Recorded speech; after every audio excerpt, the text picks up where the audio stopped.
Have you ever imagined discovering a betrayal in the place you least expected it, in front of the people you trust most, in a moment that should be one of worship and surrender to God?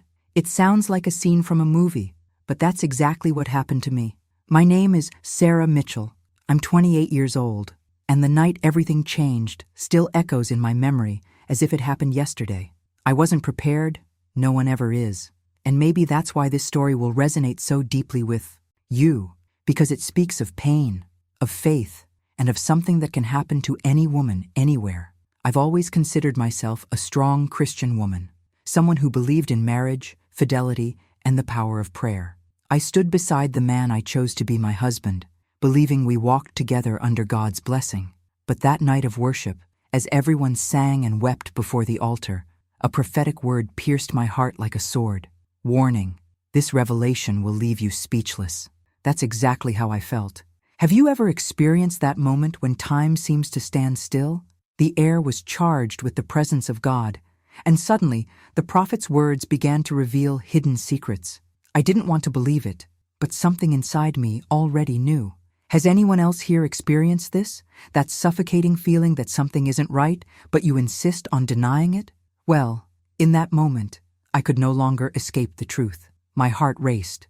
My hands sweated, and at the same time, I felt a strange calm. It was as if God was preparing me for something that would completely change my life. With each word I spoke, I felt my world crumble. Trust me, the ending is worth it. Because this isn't just a story of pain, but also of transformation, discovery, and a rebirth I never imagined I'd experience. And it was right there, in front of the entire church, that the most painful secret of my life came to light. It was a typical Sunday service, the kind that begins with anticipation, loud music, hugs in the aisles, and a sense that everything was in its right place. I was there, as always, with my Bible in hand, my heart ready to worship, and my mind full of plans for the week ahead. There was nothing different that night, at least not at first glance. But sometimes life has this strange way of turning upside down just when you most believe you're safe. And that's exactly what happened to me. As praise filled the temple, I felt part of something greater, enveloped in an atmosphere of faith. People around me wept, raised their hands, some even knelt on the floor. I watched it all with a peaceful heart, unaware that that very night would bring a revelation capable of changing not only my marriage, but also the way I viewed myself, others, and even faith itself. Suddenly, a silence fell over the room. It was as if everyone had stopped simultaneously to listen.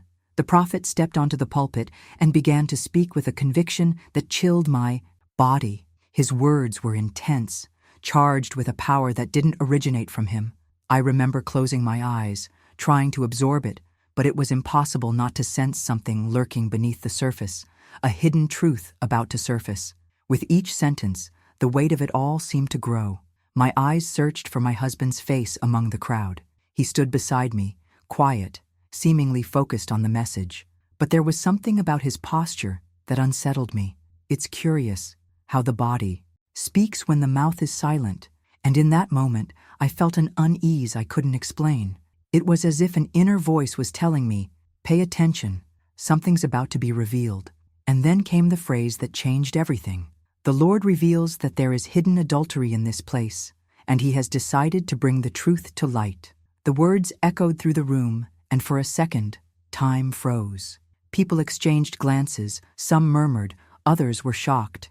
Inside, I was in pieces, but I tried to maintain my composure. It was as if every word of that statement was addressed directly to me, even though there were no names yet, only the certainty that my life would not leave that night the same way it had entered. My heart began to pound so hard it felt like it was about to burst from my chest. My hands were sweating, my breath became shallow, and a mixture of fear and disbelief washed over me. I didn't want to believe it, but something inside me already knew. It was as if all the suspicions I'd never wanted to admit were finally finding a voice. The atmosphere, which had once seemed full of hope, now had the weight of a courtroom. I felt watched, judged, as if every glance sought confirmation of that prophecy. But there's something even more essential here, something few realize. What truly struck me wasn't just the revelation itself, but the way it exposed hidden weaknesses not only in my marriage, but also in myself. It was at that moment that I realized that that night wouldn't just be about uncovering an affair, but about facing decisions, mindset, and a journey of transformation I never imagined I'd experience. I had been married to Michael Carter for 6 years. We met when we were young, growing up in the same community, and from the start, he seemed like exactly the man I had always prayed to find. He was caring, charismatic, and respected by everyone in the church. When we married, many said we were an example, a model couple who represented what it means to live under God's blessing. I believed this wholeheartedly. Our routine revolved around ministry, spiritual commitments, and the desire to inspire others. And for me, that was enough. I truly believed we were building a solid life, sustained by non-negotiable principles. For years, I believed we had a blessed marriage. Michael preached at some services, led Bible studies, and with him, I felt safe. I never doubted his loyalty, never questioned his integrity.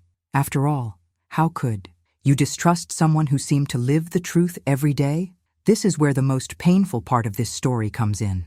The gap between what's shown in public and what happens behind the scenes in real life. I saw only the well-constructed facade, but there was a hidden truth behind it, something that would only be revealed later. The impact of this discovery was devastating because I had placed my trust not just in one man, but in the entire image we had built together. What I didn't realize was how small signs were already there, hidden in gestures, in absences, in glances that, if I had paid attention, might have revealed something was wrong, but I didn't want to see. My mindset was so fixed on the idea that God had brought us together that any doubt felt like an attack on faith. This willful blindness cost me dearly. I used to think that faithfulness was an obvious path for those who know the Word, but today I know that each person's choices go beyond the appearance of spirituality. Michael could speak beautifully, he could stir emotions, but the truth wasn't in his words, but in the decisions he made away from the eyes of the church. That's what struck me most, realizing that someone can carry a Bible under their arm and still live a double life. The shock was even greater because I wasn't just a wife, I was a ministry partner. Everything we did was together. Visits, discipleship, prayer meetings. I trusted him as a leader, as a man, as a husband. And discovering that, along the way, I was being deceived was like having the ground ripped out from under my feet. It wasn't just a matter of marital betrayal, but a breach of spiritual and emotional trust. This revelation forced me to look at myself and realize how we often hide behind appearances, behind smiles that don't reflect reality. It's easy to believe everything is fine when you live within a routine, but routine can also mask truths we don't want to face. My journey from that point on would be marked by difficult decisions, by a profound transformation in the way I viewed marriage, faith, and even self-love. And it was at that point that I understood. My story wouldn't just be about pain, but about how a hidden truth can, when revealed, pave the way for a reconstruction I had never imagined possible. Because when the masks fall, what remains is to face head-on not only the other person's mistakes, but also our own fragilities. And that was the part that confronted me, that came most. And when that reality finally hit me, it wasn't just my marriage that crumbled, but also my way of seeing the world around me. It was as if a curtain had been ripped open before my eyes, revealing not only the pain of betrayal, but also the need to rebuild myself from within. I know many women watching now may have been through something similar, or perhaps are living this exact situation in silence. And that's why I chose to share my story with such transparency, because I believe that each story has the power to generate transformation, to awaken courage in someone who needs to hear that they are not alone. It's precisely at this point that I want to open my heart to you. If this topic resonates with you, if my words somehow touch you or bring clarity to something you're also feeling, leave a comment below with what has resonated most with you so far. Your participation here is what makes this channel grow and reach more people with this kind of content. When you subscribe, it's not just a click. It's like you're saying that you value real stories, that you believe in the power of truth, and that you want more women to be reached by messages like this. I know we often feel small in the face of pain, But when we come together in a community that shares life experiences, everything changes. That's what keeps this space alive. That's what allows me to continue bringing intense stories, revelations that move deeply, and reflections that can truly impact lives. So, if you haven't signed up yet, do so now and come walk with me on this journey. Because each sign-up is like a sign that we are not alone, that there is a group of strong women who support each other and rise together. And it is precisely in this spirit of community and truth that I want to continue to share what came after that night, because the revelation in the service was just the beginning of a transformation that was yet to come. I've always believed that God was at the center of our family, and this certainty gave me security and peace. From the beginning of our marriage, I placed every decision before God, believing that He sustained our home. We prayed together, read the Bible side by side, and served in the same church. I saw faith as the foundation that held everything together, even on difficult days. For me, prayer wasn't just a habit, but an invisible thread that united us and made us believe we were protected from any storm. It was as if that spiritual bond were unbreakable. In my mind, the marriage was indestructible because it was founded on something greater than ourselves. I looked at Michael and thought nothing could separate us. After all, when two people are united in purpose and faith, there's no room for rifts. This mindset, while beautiful, ended up blinding me to signs that seem so clear today. I trusted so much in the image we'd built that I ignored small details, justifying everything in the name of love and spirituality. Faith, which should have given me discernment, became a kind of shield against reality. I couldn't imagine that within a home so full of prayers there could also exist a hidden truth, something hidden between the lines of routine. It's painful to admit, but I confused spirituality with assurance, as if serving in the church was synonymous with faithfulness of heart. This was one of the greatest revelations of my journey, understanding that faith doesn't nullify choices and that even the most pious people can hide secrets behind the scenes. I believed God was in charge, and in a sense, He was. But that didn't stop wrong decisions from being made in secret. And this realization impacted me deeply, because it showed me the impact of placing divine expectations on human beings. I leaned on Michael as if he were incapable of failure, when in fact, we are all flawed. I felt protected by my marriage, not realizing that, often, my security came more from the image I nurtured than from the reality I lived. To outsiders, we were a model couple. Many came to us for advice, saying they wanted a relationship like ours. And I smiled proudly, believing we had something special. This was the portrait that sustained my confidence, but beneath it lay silent cracks that I didn't have the courage to face.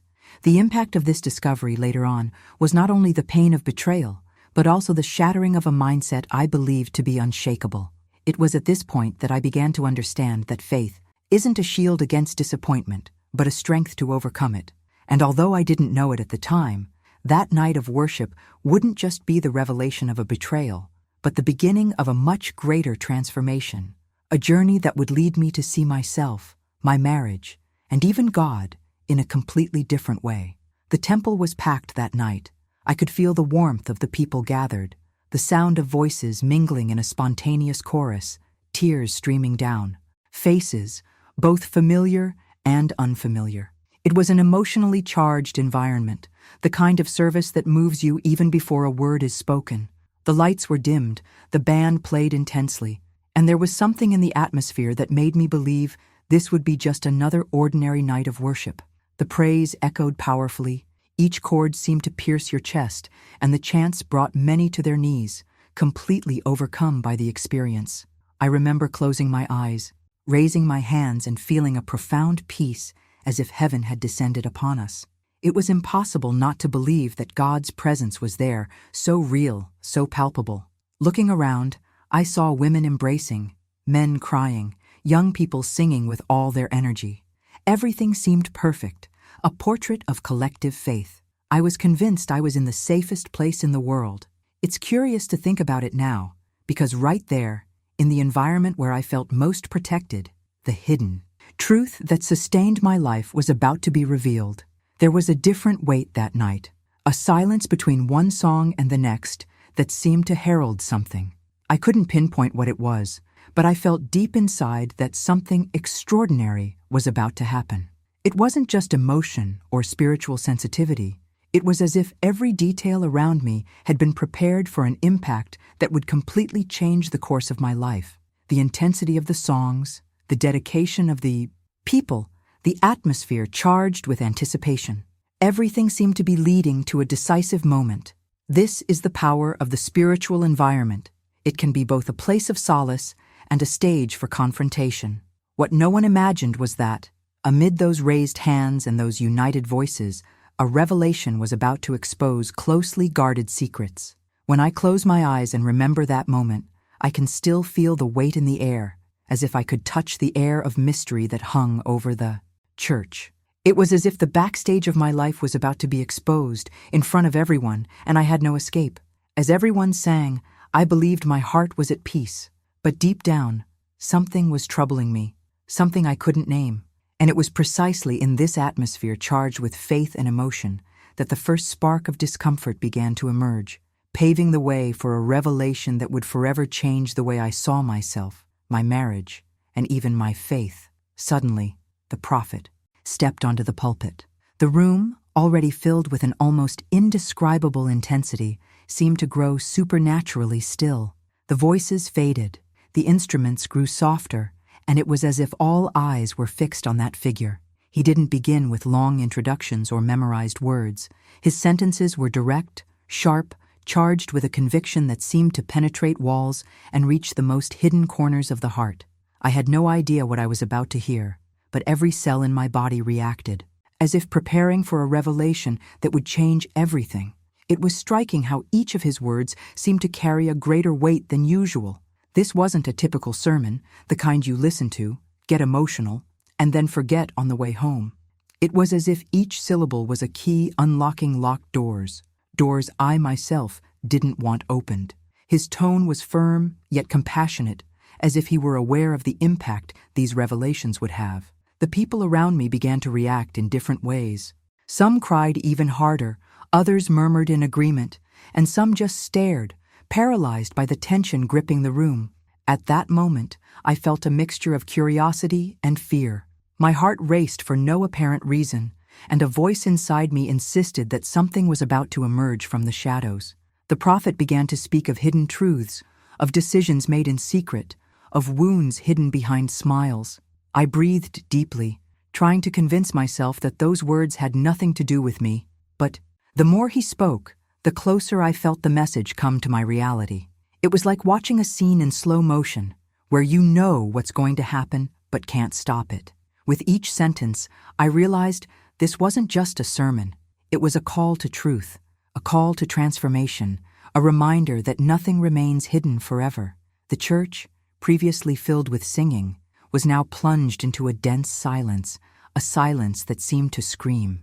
It was impossible to escape the feeling that something grand was about to be revealed before everyone. And it was precisely in this climate of anticipation and fear that the first words began to shape themselves into a revelation that would cut through my life like a blade. He said aloud, "There is treachery hidden in this place, and the Lord will expose it today." At that moment, my heart raced as if it wanted to leap out of my chest. The air seemed to grow heavier, and I felt as if the whole world had stopped to hear that sentence. It was impossible not to feel the impact of those words echoing within me. My eyes widened, my hands trembled, and a mixture of disbelief and dread coursed through me. I knew something was about to happen, but I wasn't ready to face it. The truth is, no one ever is. The silence that fell over the church immediately afterward was deafening. There were no more voices singing, no more applause. It was as if everyone was waiting, anxiously, to see where this revelation would land. People looked around. Some whispered. Others simply closed their eyes in prayer. But I remained motionless, paralyzed, feeling a chill run down my spine. It was as if God's invisible gaze had turned directly to me, illuminating the shadows of my life, bringing to light something I didn't want to believe. For a brief moment, I tried to convince myself it had nothing to do with me, that it was just a general word, perhaps meant for someone unknown. But the more the prophet spoke, the more I realized the net was closing. In around me, He described signs, situations, details that seemed to point to a specific address, mine. And in that moment, every part of me wanted to flee. My body was present, but my mind wanted to disappear, to escape that spiritual tribunal forming before hundreds of witnesses. I felt my face flush, my stomach churn, and my legs grow heavy, as if they were rooted to the ground. With each passing second, it was as if a blade were cutting through layers of illusions I had built myself. This wasn't just an accusation of infidelity. It was a revelation that shattered the veil of security I believed I had in my marriage. It was the exposure of a hidden truth that, even without concrete proof until then, was already eating away at my heart with small signs I had always chosen to ignore. The way the prophet spoke left no room for doubt.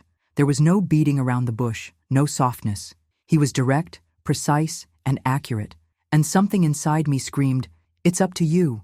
This was the most overwhelming feeling, realizing that the life I believed was built on trust and faith was, in fact, supported by secrets that were now exposed for all to see.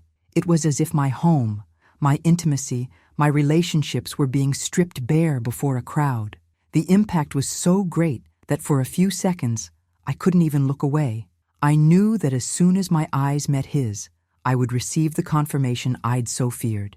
It was a war within me, the need to believe in the image I'd always defended, against the pain of facing the harsh reality. And this internal battle only intensified because every fiber of my being knew there was no turning back. The revelation had been delivered like a sentence, and everything inside me was beginning to crumble. The faith that had sustained me now seemed to be crashing against the hard wall of truth, and it was precisely in this whirlwind of emotions, fear, and disbelief that my eyes finally sought his face. I turned my head and saw Michael's gaze. I didn't need words. I didn't need explanations.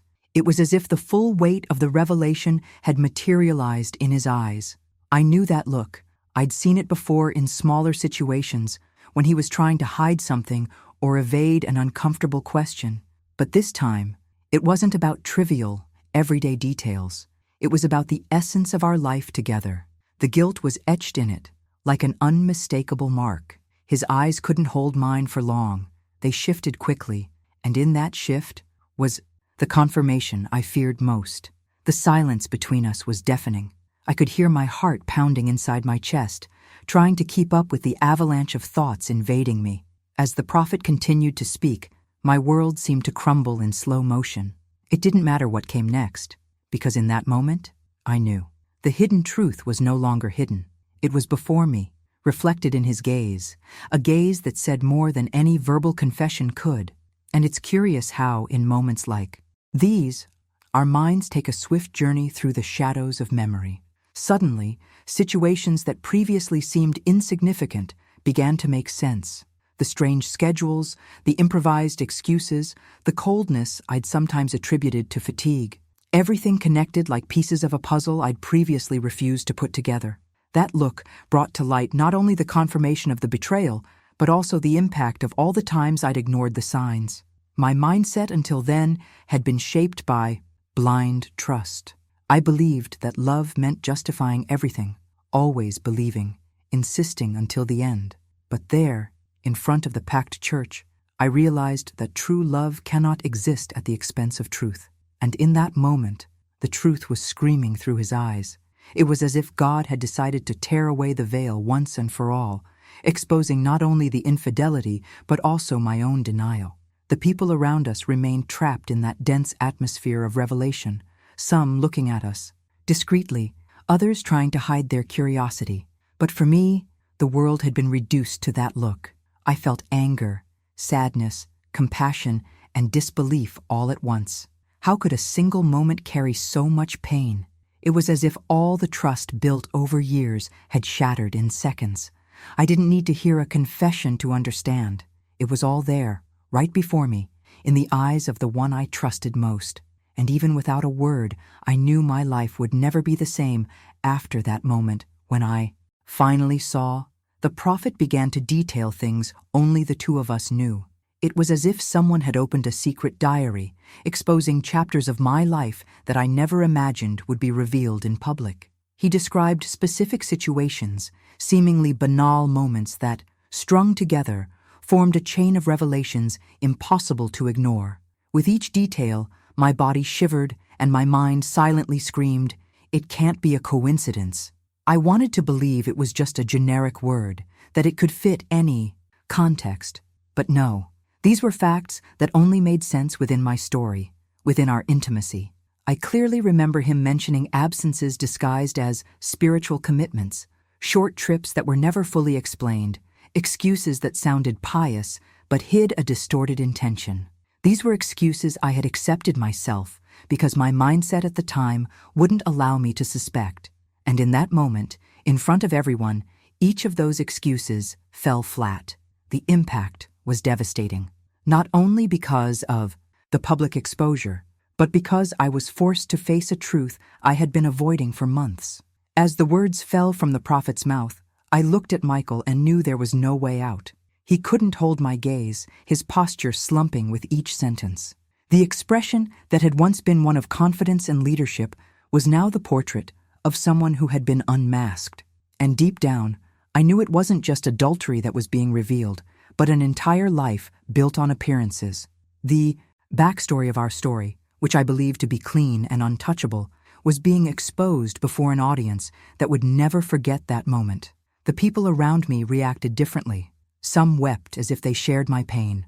Others whispered softly, as if they already suspected something. There were also those judgmental looks that weighed even more heavily on me, as if I were to blame for not having seen it sooner. The truth is, that night, I felt not only betrayed, but also naked before everyone. It was as if my life had been turned upside down and put on public display. This revelation wasn't just the breakdown of a marriage, it was the deconstruction of an identity I had nurtured. I believed we were a model couple, an example of faith and dedication, but now everything seemed to crumble in a matter of minutes. It was at that moment that I realized how dangerous it is to live by images, how easy it is to confuse appearance with essence. The hidden truth that had been hidden was now in plain sight, and there was no turning back. I wanted to scream. I wanted to run. I wanted to simply wake up and discover it was a nightmare. But it wasn't. It was real, raw, painful. And as I struggled to stay on my feet, I realized that that night wouldn't be remembered just as the day I discovered the betrayal, but as the milestone of an inevitable transformation, the turning point of a journey that was only just beginning. In that moment, I wanted to disappear. It felt like being under a massive spotlight, unable to hide, as every eye focused on me. The entire church seemed to have stopped to watch us, and I felt naked, vulnerable, humiliated. It was as if the air had grown heavier, suffocating, and I didn't even have the strength to breathe properly. With each passing second, my body reacted with a mixture of heat and cold, as if in shock. I knew no one had said my name out loud, but it wasn't necessary. People noticed, and the collective realization only increased the weight of shame that was washing over me. It was as if all the effort I had put in for years to build an image of stability had crumbled in front of hundreds of witnesses. I felt like every laugh I had ever given, every piece of advice I had ever offered, every word of faith I had ever shared had been called into question. People weren't just looking at a betrayed woman. They were looking at a woman whose private life had been exposed without filter. This is the cruelest part of coming out. It's not just the pain of what you discover, but the humiliation of experiencing that discovery in public, with no time to process it, no back rooms to hide behind. I thought about how, just minutes before, I'd stood there confidently, hands raised, believing my marriage was a secure foundation. And now, in front of everyone, that certainty had turned to ash. It was impossible not to feel like my identity was being ripped away, along with that mask of perfection. I wondered, how will I face these people? After this, how will I endure the looks that mix pity, judgment, and curiosity? It was as if my story had been ripped from my hands and rewritten before an audience that hadn't asked permission to watch. The psychological impact was immediate. I felt diminished, as if I had lost my voice, my strength, my dignity. In that moment, my mind oscillated between anger at being exposed and pain at realizing the revelation was true. And this conflict gnawed at me from within, because, in a way, the shame came not only from the betrayal, but also from the feeling of powerlessness in the face of a truth that could no longer be contained. It was as if God had opened a window and said, "Now everyone will see what was hidden." And I, amidst this avalanche of revelations, felt as if I were being stripped bare, not only as a wife, but as a woman.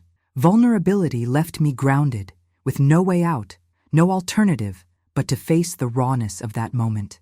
I knew that from then on, nothing would be the same, and that the journey that awaited me would require more courage than I ever imagined I possessed. He didn't say a word. He just lowered his head, and in that gesture I heard more than I could have borne in an explicit confession. His silence screamed louder than any justification could. There was no need for elaborate phrases, no excuse that would fit in that moment. The weight of the absence of words was crushing, because it said exactly what I needed and didn't want to hear, that it was true. And somehow, that silence felt crueler than if he had tried to deceive me again. In that moment, I realized how silence has the power to reveal more than speech. I searched his eyes for some sign of regret, a reaction, anything that showed struggle or defense. But all I found was escape, an inability to sustain one's lie in the face of such a direct revelation. And this tore me apart. I thought about how many times I'd believed in pretty words, how many times I'd been convinced by promises or justifications that now revealed themselves to be strategies to keep the truth hidden behind the scenes. The impact of seeing that silence plunged me into a place of pain and lucidity at the same time. It was as if I suddenly had access to a new mindset, a new perspective on everything we had experienced. And although it hurt, I knew there was no going back to my previous state of naivete. The transformation had already begun, even against my will. There, in front of everyone, with him bowing his head in defeat, my life was at a turning point.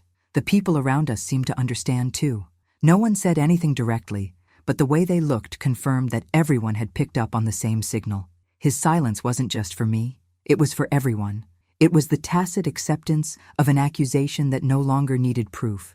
And I felt crushed, bearing, in front of that crowd, the shame that wasn't mine, but that inevitably splashed over me. Inside me, a mixture of anger and sadness grew. Anger at having been deceived for so long. Sadness at realizing that the man I chose to share my life with didn't have the courage to fight for the truth, even in that moment. His silence was like a sentence, a final verdict that left me devastated.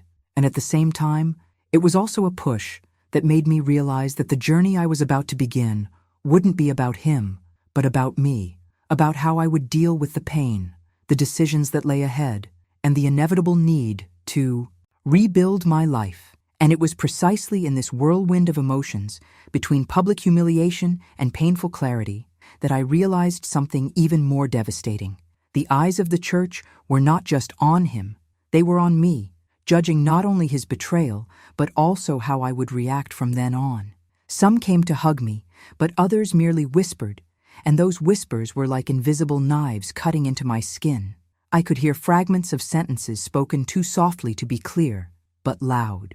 Enough for me to know they were about me, and whether they were trying to comfort me or simply comment, the sensation was the same. I felt watched, measured, analyzed as if in a silent courtroom. It was as if my worth had been ripped from me and left there, exposed on the floor, in front of everyone. The contrast between the welcoming embrace of some and the barely concealed curiosity of others left me even more confused. On the one hand, I received gestures of affection, shared tears, and quick words of encouragement. On the other, I felt eyes piercing through me, judging my pain as if it were a spectacle. This mix of empathy and judgment made me realize how differently people deal with such a raw revelation. Some genuinely sympathize, others simply want to feel better for not being in my shoes. I knew I wasn't to blame for the betrayal, but in that atmosphere filled with revelations, I couldn't help but feel like everyone was placing some of the blame on me, as if I'd failed as a wife, as if I hadn't done enough to prevent what happened. This is the perversity of judgment. It's not based on facts, but on distorted perceptions. And when the pain is public, these perceptions multiply, creating parallel narratives that spiral completely out of control. It was at that point that I understood how shame can be as destructive as betrayal itself. Betrayal hurts trust, but shame hurts identity. I wondered who I was now, other than the woman exposed before the congregation. It was hard to hold my head high when it seemed every glance brought an unspoken question. What will she do now? This invisible weight pressed down on me in a suffocating way, as if my life had become a stage where everyone awaited my next move.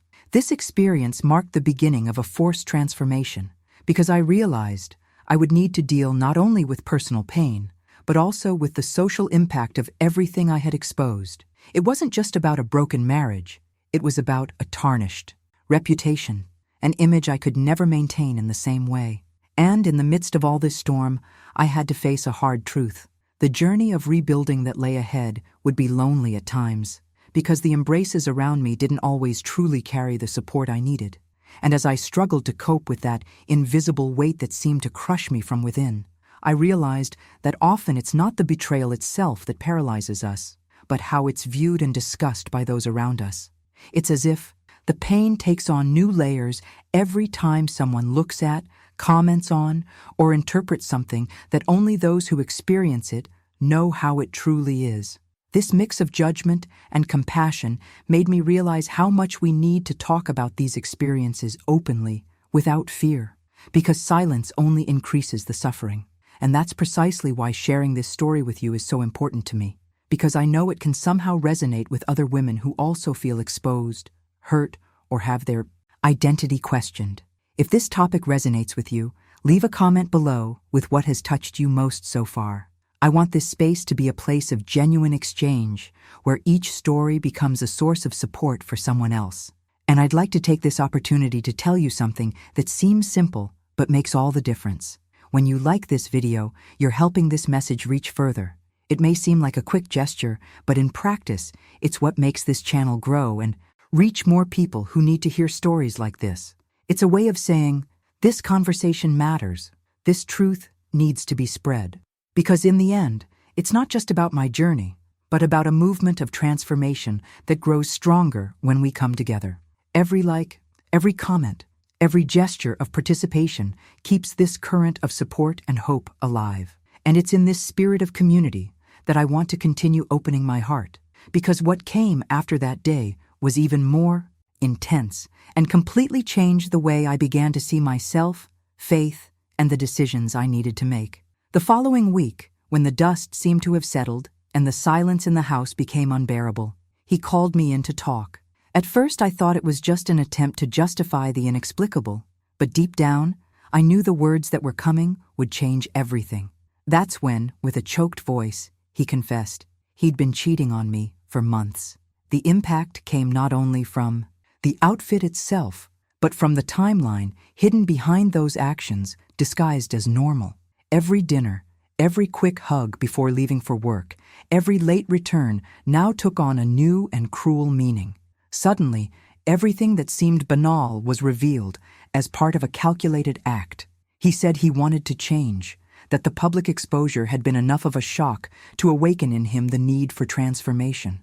But something inside me had already broken, and as much as I wanted to believe, it was impossible to pick up the pieces of trust scattered across the floor of my soul. Trust, when shattered, cannot be repaired with words. It's like a cracked mirror. You can try to glue it back together, but there will always be marks, always cracks that remind you of what was lost. The hidden truth that emerged in that moment wasn't just about his betrayal, but about how much I myself had ignored signs that were now glaring. Those nights when he seemed distant, the quick apologies, the glances that fled, they were fragments of a story I'd preferred not to piece together before. The human mind, at many times, chooses illusion over the pain of revelation. And now I understood. The price of denial is even higher when the truth arrives unbidden. As he spoke, I felt his voice no longer reach me. It was as if there were an invisible barrier between us, built not only by his mistake, but also by the abyss of decisions that had brought us here. I wondered if love would be enough to rebuild something that had been eroded by months of lies. And more than that, I wondered if I still had the energy to sustain a relationship that would require so much effort to heal. The strangest thing is that, at the same time as I felt hurt, I also felt a sense of liberation, as if the pieces were finally in place and I could see behind the scenes of a performance that had been imprisoning me without my realizing it. The revelation hurt, but it brought clarity, and clarity, even when it cuts deep, opens the door for different decisions, for a new mindset in the face of what previously seemed immutable. In that moment, I realized that the shattered trust wasn't just about him, but about everything I'd believed to be solid in my life. And this realization opened a new window within me, a mixture of fear and courage, as if I were about to walk through a door I'd never dared open before. I found myself faced with a dilemma that seemed bigger than myself, as if the entire weight of my history were compressed into a single choice. It was as if three forces were pulling me in opposite directions: the love that somehow still held sway within me, the faith that reminded me of the value of forgiveness, and the disappointment that throbbed like an open wound, preventing me from moving forward with my eyes closed. It was a silent but devastating conflict. With every look, every word he spoke, I wondered, would it be possible to start over on ruins? Or was this just a desperate attempt to keep standing something that had already completely crumbled? The mind, in these moments, became a battlefield. On one side, there were beautiful memories, memories that insisted that not everything had been a lie. On the other, the hidden truth of betrayal, revealing that many of those memories were tainted. I wavered between the hope of rebuilding and the certainty that trust, once broken, can never be rebuilt in the same way. It was like walking on shards of glass, each step toward the future seemed to cut a little deeper, leaving invisible scars that I knew I would carry forever. I looked at him and saw not only a regretful man, but also the reflection of an impossible decision, because it was no longer just about whether or not I would be by his side, but about who I would become from that choice. If I stayed, I would be accepting living with the cracks in trust, believing that love could overcome pain. If I left, I would be plunging into the unknown, abandoning years of shared life, but preserving the little dignity that still remained intact within me. This was the cruelest part. There was no right answer. Any decision would carry irreparable losses. And this is where many people are mistaken, believing that simply wanting to start over will make everything fall into place. The truth is that starting over requires more than willpower. It requires a change of mindset, a radical break with what no longer serves. And in that moment, I realized that confidence would never return, no matter how hard he tried, no matter how much I wished it would. The decision then wasn't just about the two of us, but about me, about how I would approach my own journey, about how I would learn to transform pain into strength. And this realization, as harsh as it was, opened a new clearing in the midst of confusion. It wasn't about victory or defeat, but about the courage to face the impact of each choice and accept that some wounds weren't meant to heal as they once had. It was at that point that silently I understood that my path was about to change forever. When I signed those papers, the pen felt like it weighed a ton. It wasn't just a signature. It was as if I were closing a door forever, leaving behind a life I'd envisioned since I was so young. At 28, I was divorced, and that word seemed to echo within me with a power I never thought I'd face. I'd grown up believing that marriage was sacred, that the bond forged before God was indissoluble, and now I was there, facing a reality that ripped me from everything I'd considered immutable. It was as if my very identity had been scratched, as if the faith that sustained me needed to be revisited to its very foundations. The people around me, each in their own way, reacted to my new state. Some looked at me with compassion, as if witnessing an inevitable tragedy. Others judged me silently, carrying in their eyes the weight of a disapproval I hadn't asked for, but which still pierced me. The divorce didn't just affect my heart. It affected the way I saw myself in the mirror, the image I had of myself, and even my certainties about what it meant to love and be loved. It was as if, suddenly, all my concepts of family, faith, and commitment needed to be reevaluated in light of this hidden truth. Love isn't always enough to sustain a lifetime with someone, and this realization didn't come without pain.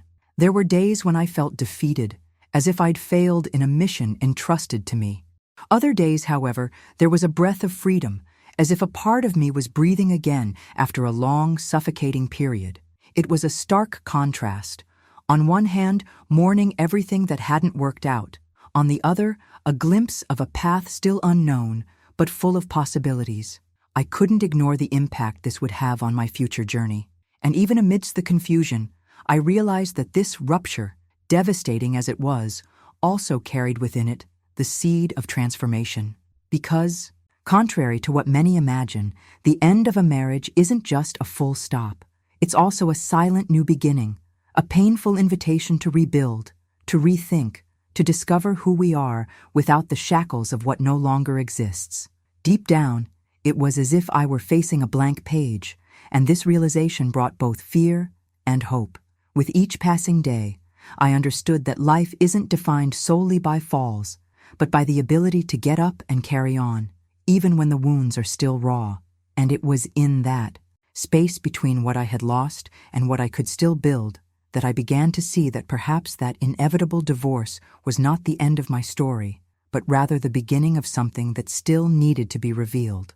Voices came from all sides, each carrying its own interpretation of what was right or wrong in my situation. There were those who, with an almost reprimanding tone, told me that I should forgive at any cost, that true faith never abandons, that giving up was synonymous with weakness. And there were also those who, in whispers disguised as advice, insinuated that I hadn't tried hard enough, that my decision was hasty, that I was failing spiritually. The weight of this religious judgment came not only from the words, but from the heavy silence that hung over me whenever my name was mentioned, as if I carried an invisible mark that distanced me from others. What no one saw were the nights I cried until I was breathless, alone, feeling like I was falling apart inside. The loneliness wasn't just his absence, but the emptiness of not finding understanding, even in the place I'd always sought shelter, the community of faith. I felt like someone who had strayed from a perfect path and now paid the price of being seen as a lost sheep, even though I knew my decision wasn't the result of carelessness, but of emotional survival. It's curious how, in the name of spirituality, the most human pains are so often erased.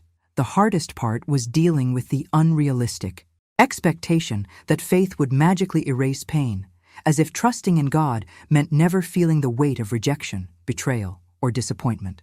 But the hidden truth, the one almost no one dares to speak of, is that spirituality also involves vulnerability, the courage to admit that we are fragile, that we need to start over even when our souls are still full of wounds. This contrast between religious discourse and the reality of my journey taught me a lot about the difference between religiosity and living faith. Deep down, what I desired most was not approval, but the chance to be heard without judgment, to be able to express my pain without fear of being labeled as someone of lesser faith. I realized that many people confuse forgiveness with submission, as if forgiving meant accepting anything, even that which destroys one's dignity. It was at this crossroads that I began to understand that true transformation lies not in blindly meeting others' expectations, but in courageously making the decisions that preserve our essence. And this revelation opened a space within me to see faith differently, no longer as an obligation full of rules imposed by external gazes, but as an intimate, sincere journey deeply connected to the truth that pulses in the heart. It was at that point that I understood that, even under the weight of judgments, there was still something greater inviting me to take the next step. Within that environment, I'd always considered my refuge. I began to see something that until then had remained hidden behind the scenes: the number of women who carried deep pain in silence.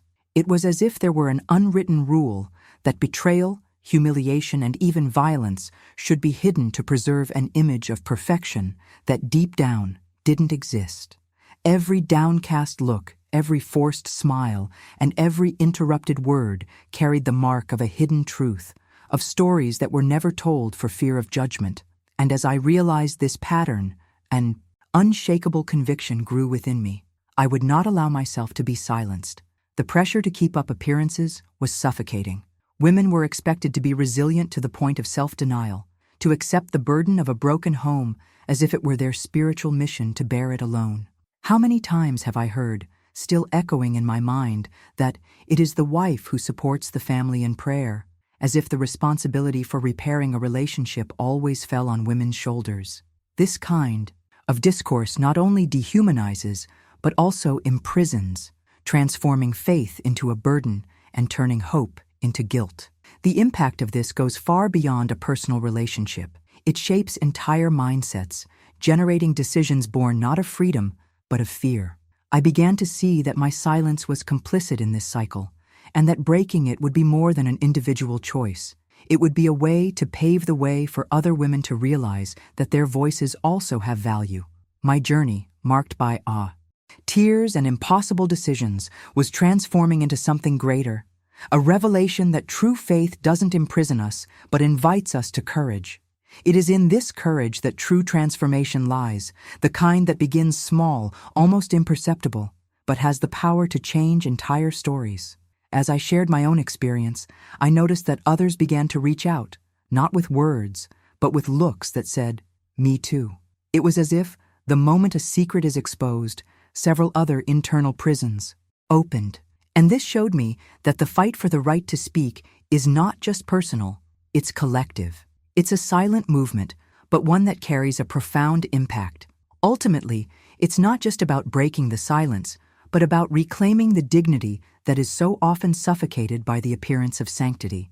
And it was in this awakening that I realized I wasn't just telling a story, but participating in a shift in mindset that was already happening, albeit discreetly. A movement that invites freedom, truth, and the courage to live without masks. And at that point, everything began to take on new meaning within me, as if the pain that had shattered me was now becoming raw material for something much greater. After so many nights trying to understand where my life had gone astray, I realized there was no point in simply seeking to restore something that no longer existed in the same form. What I really needed was a reconnection with myself. I had given so much of myself to my marriage, to others, and to the image of perfection I tried to maintain, that somewhere along the way, I had forgotten who I was. Divorce was not only the end of an alliance, but also an unexpected invitation to look within and discover a strength I had never accessed before. It was through this process that I understood that faith isn't about remaining trapped in emotional prisons, but about finding freedom even within the ruins. I found myself faced with a decisive choice: continue living as a shadow of the woman I once dreamed of being, or take the risk of diving deep into the unknown, seeking in God not only hope for a future, but also healing from the wounds left by the past. This seemingly simple decision was the beginning of a journey of transformation that would change everything. I remember waking up one morning and feeling a new courage, almost like an inner whisper saying, "Come back to yourself." And from that moment on, every step I took on new meaning.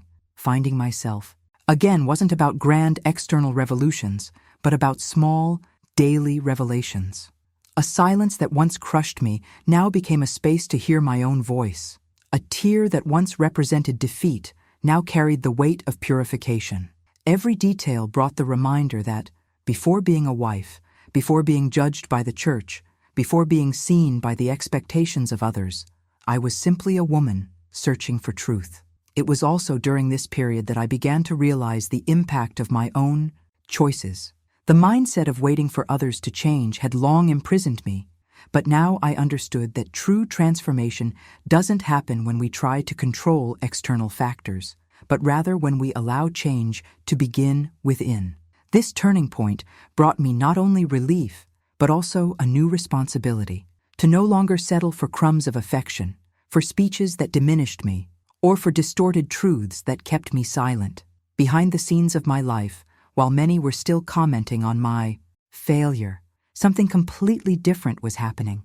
It was as if God was rebuilding the foundations I hadn't even realized were broken. A silent, almost imperceptible work, but one that carried the power of a revelation. It wasn't about restoring what had been destroyed, but about building something entirely new from the ashes. And this process was just beginning, leading me to discoveries that would go far beyond anything I could have imagined. There were days when I'd look in the mirror and barely recognize myself. It wasn't just my tired face or the dark circles under my eyes that betrayed my sleepless nights, but a deep sense of rejection that seemed to corrode who I was. I constantly asked myself, what was missing from me? Where did I go wrong? These questions echoed like hammers in my mind, trying to convince me that I was insufficient, too small to be chosen, loved, or respected. And it was at this vulnerable point that I realized how much my identity had been shaped around someone who should never have been the center of my life. The wound of rejection doesn't bleed on the outside, but scars on the inside. It silences us, makes us believe we need to try harder, that perhaps if we had been prettier, more patient, or more perfect, the story would have been different. For a long time, I carried this weight, as if my worth depended on someone else's acceptance. But amidst the chaos, a revelation began to emerge that would radically change my mindset. The truth that my identity lies not in a man, a relationship, or an impeccable appearance in front of others, but in something much greater and unshakable. It was God who, little by little, showed me this hidden truth. He reminded me that I didn't need to prove myself to deserve love, because I was already loved from the beginning.